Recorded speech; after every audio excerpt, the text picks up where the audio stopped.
जो आबादी है कराची की वो 3 करोड़ से कम नहीं है। अच्छा, आप उसको 1.5-2 करोड़ अगर दिखाएंगे तो इतराज तो वो करेंगे।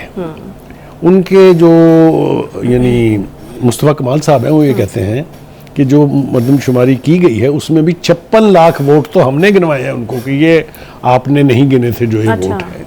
अब अगर इस बयान को अगर आप मान लें तो फिर मरदमशुमारी का मतलब ये इतनी बड़ी तादाद है कि फैसला यकसर बदल सकता तो ये कि एमक्यूएम की ये जो आर्गूमेंट है इसको स्ट्रेंथन किया है राना सनाउल्लाह ने। राना सनाउल्लाह साहब ने ये तो फरमा दिया है कि इलेक्शन तो जनाब पुरानी ही अपने मरदमशुमारी पे होंगे, उसी हल्काबंदियों पे होंगे। और वो कहते हैं कि इसलिए कि अगर हम ये मुतालबा मान लेते हैं तो फिर बहुत सारी कॉम्प्लिकेशंस पैदा हो जाएंगी।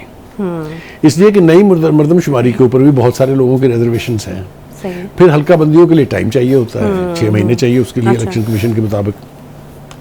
और वो कहते हैं कि यही वजह थी कि हमने नोटिफाई नहीं किया उसको, जो सेंसस हो गया है उसकी ऑफिशियल नोटिफाई नहीं हुआ वो। और उनका ख्याल ये है कि अगर हम नई मरदमशुमारी पर इलेक्शन कराने की बात करेंगे तो और ज़्यादा तनाज़ात खड़े होंगे और इससे इलेक्शन लेट होने का एहतमाल है। ये उनका आर्गूमेंट है। इस इलेक्शन के साथ और बहुत सारी चीज़ें जुड़ी हुई हैं ना, मसलन मिसाल के तौर पे ये जुड़ा हुआ है कि इंटरिम गवर्नमेंट जो है उसके ऊपर कंसेंसस है या नहीं है। सही। पहली कोशिश की गई दुबई की जो मुलाकात थी उसमें के जो निगरान सेटअप है उसके ऊपर कोई बेसिक अंडरस्टैंडिंग हो जाए। ठीक है।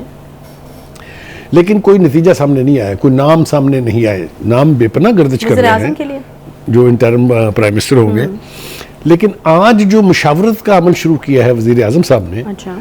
और उसके नतीजे में जो प्रेस या मीडिया की तरफ से हमारे सामने आया है वो ये है कि 2 बातें बिल्कुल उन्होंने तय कर दी हैं। एक तो ये कि उन्होंने कहा कि हम इलेक्शन अलायंस नहीं करने जा रहे किसी से, ठीक है, हमारा किसी से इंतखाबी इत्तेहाद नहीं होगा। फिर उन्होंने कहा कि अच्छा जी हम कुछ सीट एडजस्टमेंट्स कर सकते हैं, लेकिन उसका भी हतमी फैसला जो है वो नवाज शरीफ साहब करेंगे। सही है। अब रह गया सवाल ये कि सीट एडजस्टमेंट वो किससे करेंगे, तो उसके भी इंदिया भी है। अच्छा। उसमें इशारे भी मौजूद है किधर किससे होगा, क्योंकि ऑब्वियसली वो कहते हैं जी कि केपीके में अच्छा तो हमारे पास सिवाय मौलाना फजल रहमान साहब की जेयूआई के अलावा कोई ऑप्शन नहीं है। अच्छा, पीटीआई पार्लियामेंटेरियंस मेरा ख्याल है उन्होंने बिल्कुल कैटेगोरिकली स्टेट कर दिया कि उनसे हम करेंगे। दूसरी बात यह है कि आएंगे उस पर भी जो आप छेड़ रही हैं। हाँ। दूसरी बात यह कि उन्होंने कहा कि जी सिंध में भी हम पीपल्स पार्टी से नहीं करेंगे। अच्छा, हम जीडीए से करेंगे, जो ग्रैंड डेमोक्रेटिक अलायंस। अब इतनी दूरियां? हाँ, मतलब ये कुछ लग रहा है कि कुछ ना कुछ है इसके अंदर भी। इसलिए कि पहला ख्याल ये था कि पीपल्स पार्टी के साथ सीट एडजस्टमेंट होगी पंजाब में, और आपको याद होगा जरदारी साहब ने 5 नाम भी दे दिए थे कि इनके खिलाफ तो आप कैंडिडेट भी खड़ा नहीं करेंगे। तो लग रहा है कि ये बात उससे ज़रा थोड़ी सी खिसक रही है। हाँ। उसके बाद वो यानी मुशावरत करेंगे, जब इनसे हो जाएगी इत्तेहादियों से मुशावरत, तो फिर वो मुशावरत करेंगे लीडर ऑफ द अपोजिशन से, which happens to be Raja Riaz in the national assembly. ठीक है। मरदमशुमारी, I think that's a buzzword जहाँ तक इलेक्शन का ताल्लुक है। जो आपने कहा सही कि एमक्यूएम जो है उन्होंने तो कैटेगोरिकली स्टेट कर दिया है कि अगर आप इलेक्शन पुरानी यानी मरदमशुमारी पे कराएंगे तो हम नहीं है जी इसमें, इस गेम में। अच्छा।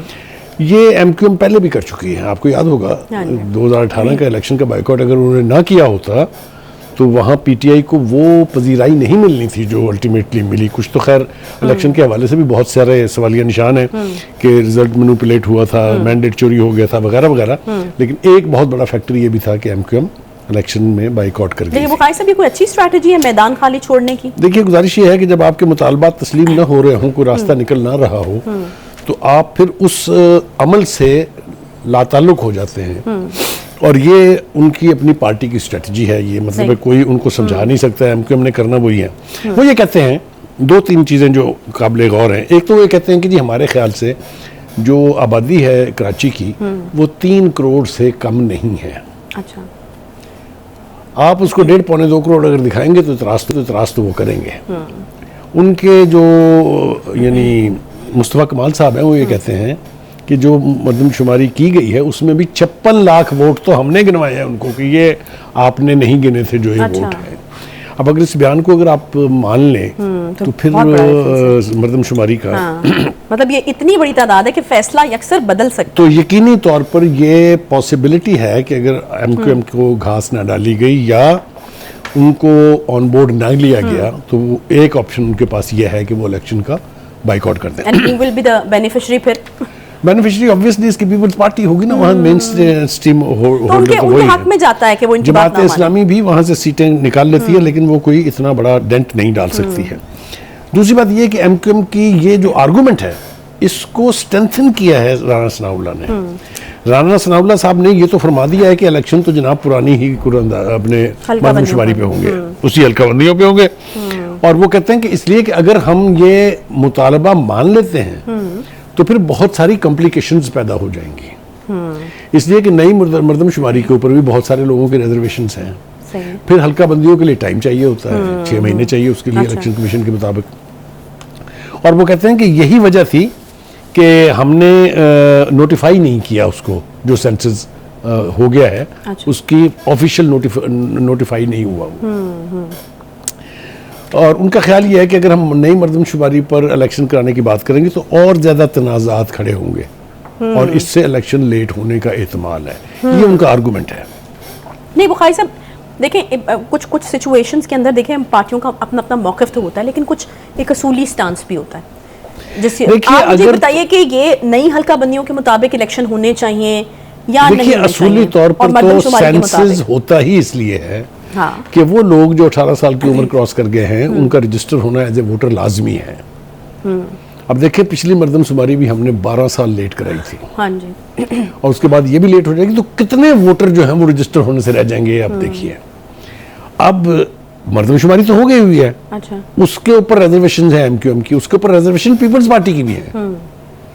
लेकिन फिर वही अजाब है कि अगर आप नई मर्दमशुमारी पर इलेक्शन कराने का फैसला कर लेते हैं, फिर आपको हल्का बंदियों के लिए टाइम चाहिए, फिर आपको नए वोटर की रजिस्ट्रेशन के लिए टाइम चाहिए। मगर इसके साथ साथ पीपल्स पार्टी के जो अपने कमरजमान कायरा साहब हैं, उन्होंने भी ये फरमाया है कि इलेक्शन कमीशन ने पुरानी मर्दमशुमारी के ऊपर काम शुरू कर दिया है। अच्छा। मीनिंग देयर बाई कि इलेक्शन कमीशन जिसने हल्का बंदियाँ करनी होती हैं, जिसने रजिस्टर वोटर्स लिस्ट जारी करनी होती है, वो तो पुरानी ही मर्दमशुमारी को लेके बैठा हुआ है। दैट मीन्स कि all indicators are, interior minister का आपने सुन लिया है, जो सेकंड मेजर स्टेक होल्डर है उसके भी स्पोक्स पर्सन है कमरजमान कायरा साहब, वो भी आपने सुन लिया है। सही। अब दूसरी बात यह है कि इस इलेक्शन के साथ और बहुत सारी चीज़ें जुड़ी हुई हैं ना। मसलन मिसाल के तौर पे ये जुड़ा हुआ है कि इंटरिम गवर्नमेंट जो है उसके ऊपर कंसेंसस है या नहीं है। सही है।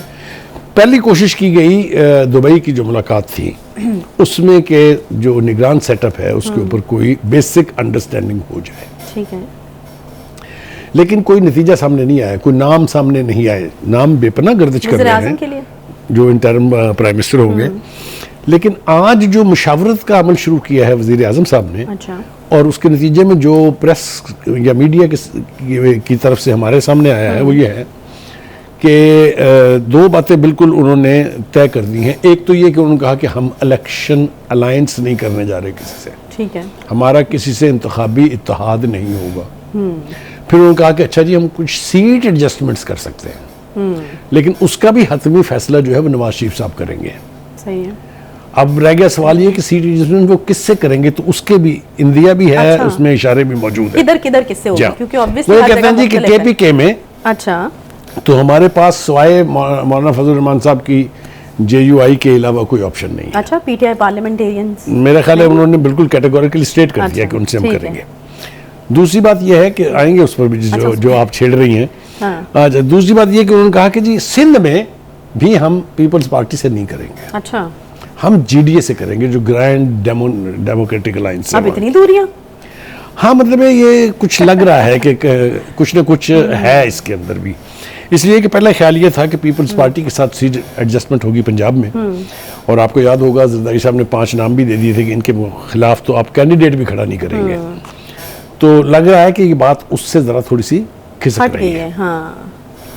दूसरी बात जो इस हवाले से हमें करनी चाहिए वो ये है कि ये जो नई मर्दमशुमारी हुई है उसमें पंजाब की 6 सीटें जो हैं वो बलूचिस्तान को मिल रही हैं। अच्छा, ये तो लिहाजा मुस्लिम लीग के लिए ये बहुत बड़ी कंसिडरेशन है। अच्छा, वो कभी भी नहीं चाहेंगे कि उनकी सीटें जो हैं, क्योंकि पंजाब में तो वो समझते हैं ना हमारा गढ़ है, तो एक ये भी वजह है। और तीसरी और चौथी वजह जो है वो एक तो MQM है, एक पीपल्स पार्टी है, एक नून लीग है।